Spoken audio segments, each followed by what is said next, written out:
Hello everyone, welcome back to my channel, Lima Sheila.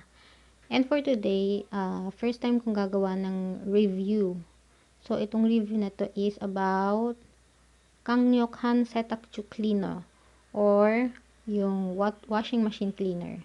So marami na akong na-try na mga product para lang malinis yung drum nung washing machine namin.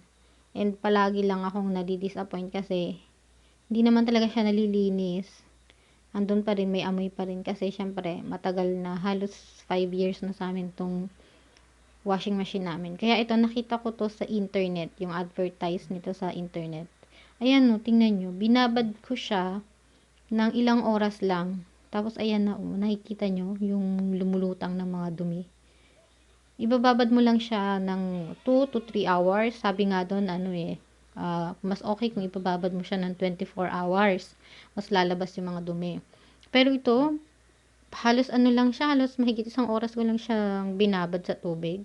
Hindi ko pa pinapaandar yung washing machine. Hindi ko pa siya siniset sa automatic cleaning.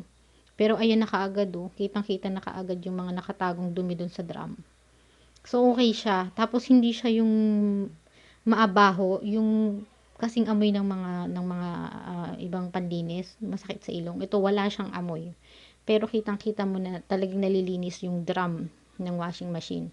Kaya para sa akin, okay to. Ito na palagi yung gagamitin ko.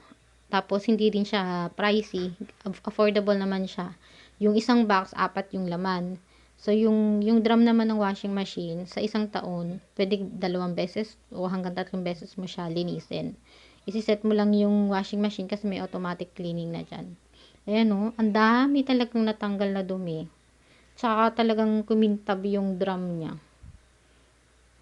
Kita niyo yan, yung mga maliliit na yan. Dahil sa tagal na rin ng paggamit sa tagal na rin ng washing machine siguro. Laba lang ng laba. Tinry ko na, ang dami ko nang tinry na panglinis, pero ito lang talaga yung may magandang resulta. Itong Setakjokliner. Kaya sa mga nanay na katulad ko na andito sa Korea, naghahanap kayo ng mga panglinis ng washing machine para malinis yung drum ng washing machine nyo. Ito yung ina-advise ko na gamitin nyo. Okay talaga siya. Hindi kayo madi-disappoint katulad ng ibang product.